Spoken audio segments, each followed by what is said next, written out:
there were three. The three great hounds of Irish mythology. The white, the brindled, and the black. All of them whelps of the dun mouse, a ferocious pest of Ulster, killed by the Ulster warrior Celtcar MacGuttacar. And the black of those three pups, it was Celtcar's doom and he was it.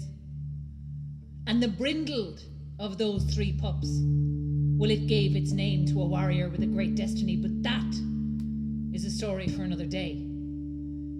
This story is the story of the White Hound, the Hound of Leinster, Alba. Alba was owned by a man of high status and great prosperity, a hosteler called Datho. Datho had one of the 7 great hostels of Ireland, a beautiful building reflecting his great status, equal to the status of kings and queens. Into his 9-chambered hostel, anyone could come and be welcome. In each of the 9 chambers was a fire, and over each fire a cauldron bubbled full of delicious meat, and beside it was a fork with 3 tines. Every guest who came in there could plunge that fork into the cooking pot, and whatever they drew out would be their dinner. And if they drew out nothing, they would have no dinner. Those were the rules of Datho's house. He had his great house. He had his great hound. But Datho wanted to be known for more than this. He wanted to be known for his high cuisine. And so he started to raise a pig. A special pig. A great pig. A pig that was fed only on milk and sweet chestnuts for 7 years, until it grew to gargantuan size, but with meat as tender as that of a suckling piglet. Datho was sitting pretty in his house with his hound and his pig, all the status he could ever have wanted, until there came a day, a terrible day. To the house of Datho there arrived 2 messengers, glaring at one another from either side of the doorway when he opened it. He brought them in and he put them in separate rooms, because these messengers, well, one was from Ulster and the other from Connacht, and there was a rivalry between those provinces that had gone on for 300 years, but recently had come to a pitch. Queen Maeve of Connacht and King Crahor of Ulster, bitter, bitter rivals, as only exes can be. So Datho put the 2 men into separate chambers, went to speak with them separately, and much to his dismay heard from them separately that both of their masters had sent them with offers of great gifts and great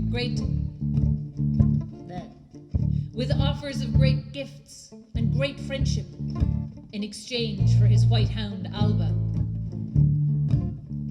Well, Datho did not know what to do. He knew that he could not ask his wife for counsel because of the great saying of Criven the Anar, to never trust a woman with your secrets.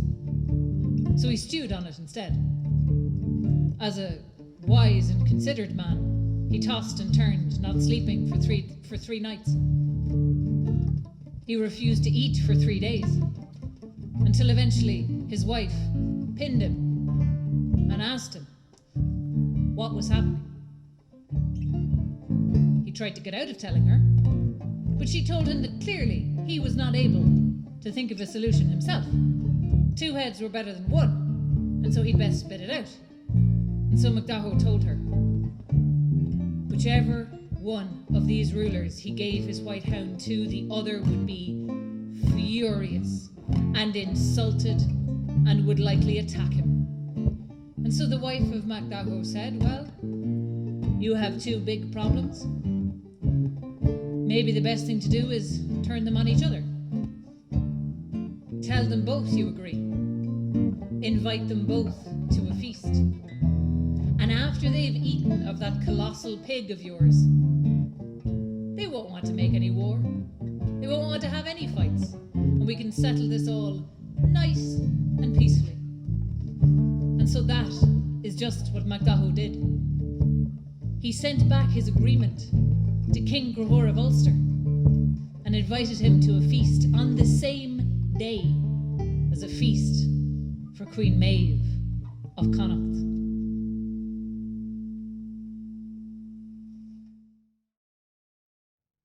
Well, when word came back to Maeve in Croagh that the hound was going to be gifted to her, she was only delighted.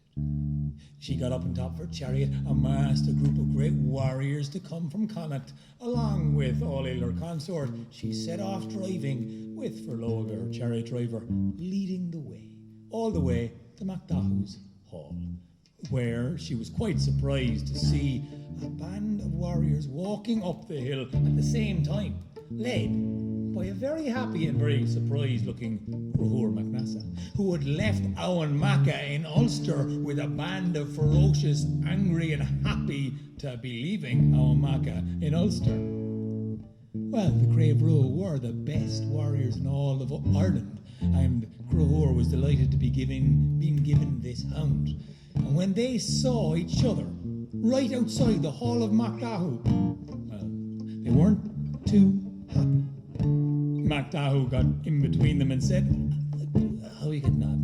Here, come on in. Opened the door wide and left them all into the great feasting hall. Queen Maeve and Laoghaire MacNassa ready to bristle and go for a fight. But, well, even though 300 years of rivalry between the provinces existed, it wasn't right to fight with your host there, ready for you.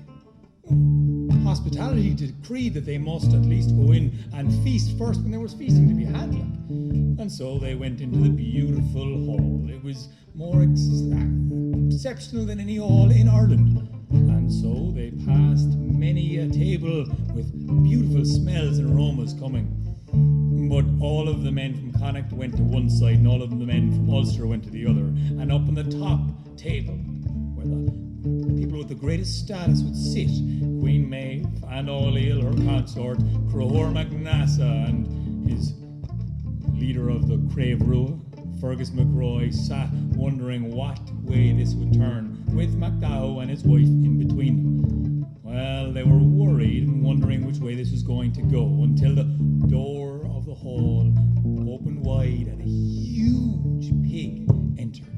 This pig was so ginormous they'd never seen the likes of this before. It was so big that 40 oxen were used to garnish this pig.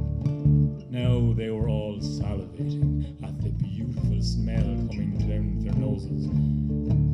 Bicru of the bitter tongue, well, he did like to stir up some trouble, and he thought he might be able to stir up a little bit right now. He stood up and said, I wonder whose job it'll be to carve this pig and hand out. Well, at that, all of the tension slipped to a fine heartbeat. Everybody seemed to freeze in that one moment because they knew the champion could only be given that job to carve up that pig. A champion in amongst the hall of champions, which champion was going to be?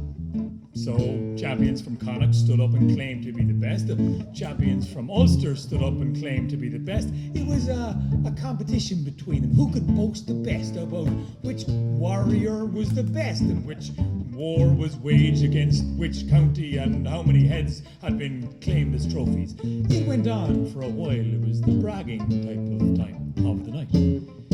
Well, Kent MacMorthock eventually got sick and tired of this. A huge, ferocious man, a barrel-chested brute, who stood up and said, Era, wish, I'll carve that pig. I'm the champion. You'll all have to sit down now. He walked over, picked up the knife and was ready to carve it when... From the Ulster side of the hall, Owen McDurtock, with his one glaring eye and his one eye missing, stood to his feet. I'll not let a Connacht man carve that pig before me. Ah, there you are now. One-eyed, isn't it? I do remember the last time I was in your land, said Kent. That, well, I was wrangling up all the cows, and there you were. You came down to see me. You threw a spear at me, which I caught and threw right back at you, knocking one of those eyes out of your head. You're still left with the other one, aren't you? Well, he sat down pretty quickly after that. And Kent McMurtough was pretty satisfied after putting down one champion. He wouldn't have to contest with another until... Leary Booyock, fair-haired warrior, Leary Booyock, the battle winner. He got to his feet. I'll not have it said Kent, you sit down now. The last time you went raiding into Connacht, you came down and you left without your chariot or your horses because I put a spear in between your shoulder blades. So go on. Well, Larry Booyock sat down, kind of going, yeah, no, that's true. It was very scary. He sat down and just before he could carve the pig, Ket saw another man stand up. The great, the terrible, the hideous Celtcar MacUthercar, with his enormous nose and his enormous ears and his great grizzled grey hair and his brown tunic. Hang on now, you can also sit down, because I do believe I was, well, rampaging and going around the place in Ulster that one time. You came down to stop me, and we were in the hall, your own hall of your own house, and you threw a spear at me. It stuck in my shield, and I threw it back in between your legs. And rumour has it, you haven't had a child ever since. Is that right there now? Celtcar, MacUthercar. Celtcar crossed his legs and sat back down. Right, so, shall we eat some fucking pigs, shall we? Say, Ken. Now, as he raised the knife, the door swung open. A silence descended, and he looked to see who was standing in the doorway. There, silhouetted against the evening light, was a figure out of myth. A warrior in a brown cloak, with hair so furzy that if a whole barrel of rowan berries were dumped over him, not one would hit the ground. A great forked beard, a crooked neck. One half of his body was as white as the driven snow, and the eye on that side of his face was as black as a beetle shell. The other half of his body was as freckled as a foxglove, and the eye on that side of his face was as blue as cornflower. His admirers, and he had many, would hold their heads to one side to show that they loved him above all others. The hero of Ulster, the crooked-necked Conal Cearnach.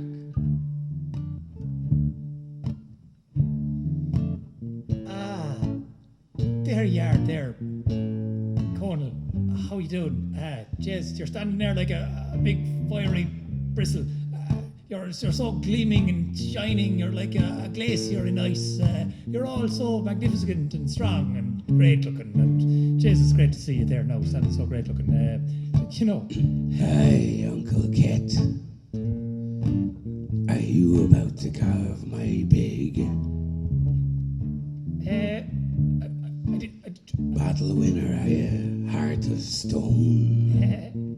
That's me.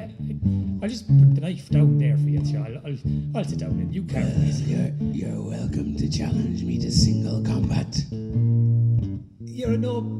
I won't. But if my brother Lewin was here, he'd beat you, you big psycho, you. Yeah, but I've brought him with me. Conal Cearnach reached into the sack he was carrying and pulled out the bloody, dripping, severed head of Lewin McMurtough. and he threw it at Ket with such force that Ket was driven back against the wall. And that head coughed out a great gout of blood on top of him. And then Conal Kiearnach walked up to the pig, MacDatho's magnificent pig.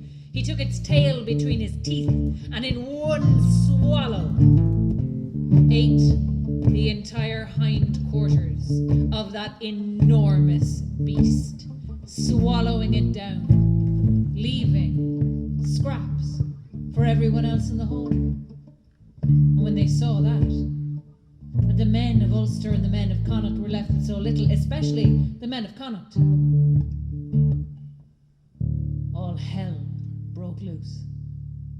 Well, the lads went jumping over tables, knocking down chairs, running at each other, bashing the ears off one another. A whole mound on the ground built up to the size of the walls that were as tall as the roof of the hall. And they were fighting and punching and kicking and gouging and going so fast that everything was falling over. Datho was pulling his hair out, going, me lovely hall, what are you doing with me lovely hall? And Fergus McRoy said, let's make a proper fight out of this, as he picked up the great oak tree that was growing out of the middle of the hall. He tore it out of the ground and dashed it into the back of the hall so the whole fight could spill out into the surrounding area. Well, the fighting was going so bloody, it was brutal, that the whole river of blood flowed down from the hall of MacDatho. And so the fighting kept on going as Maeve and Crohour rallied their troops to fight a ferocious battle. But MacDatho, he was grabbed by his wife, who suddenly turned to him and said, will you ever release the hound? Fucking hound? The hound Alba? Yes, of course! The saviour of this whole night will be the brilliant hound Alba. He went to where 9 men had to hold the great chain that held back the ferocious hound. He left it off, and the hound went ripping and tearing through the Connacht side.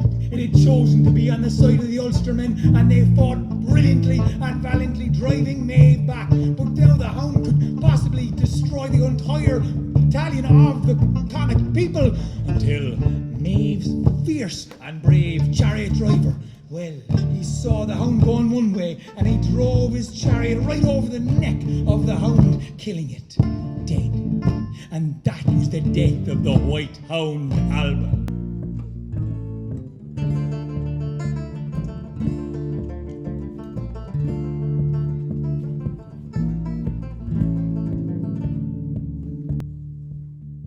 Queen Maeve went away, back west to Connacht. Eventually, Crohour went back to Ulster with the rest of the Crave Rule.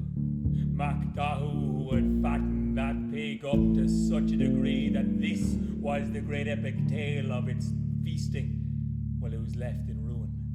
This is the tale of one of the great hounds of mythology, and the death of Alba, the brindled hound that gave its name to the great hero we still know today, the Hound of Cullen. That's a tale for another time. And you think that might be the end of this tale, but it's not.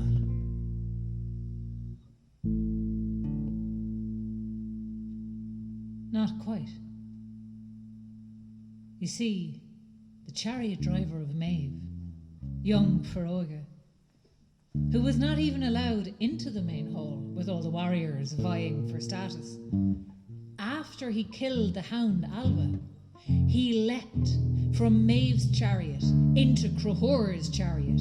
Crohour, the king of Ulster, held a knife to Crohour's throat and told him to drive away. And so what might have turned into a rout against the men of Connacht was quickly diffused. The warriors from Ulster went back north to Auanmaca. The warriors from Connacht went west. And when Crohour asked Feroga what his reward was to be, what he would demand for sparing a king's life, was it wealth he wanted? Status like that of MacDatho? Was it the portion of champion? Was it treasure? Was it cattle and kine and wealth? Was it the friendship of the king himself? Feroiga said no. He had a very specific idea of what success looked like and what status looked like. What he asked for, and what the King of Ulster delivered, was that every night for a year, as night fell, all the women of Ulster would gather around his house, even the ones who held their heads on one side to show that they were Conal Cearnach's girls, and they would all cry out to him, "Feroiga, you are my darling. Feroiga, you are my beloved. Dearest Feroiga, you are the most handsome." And at the end of a year, Feroiga went back to Connacht with a new chariot and horses, and the memory of those sweet voices ringing in his ears.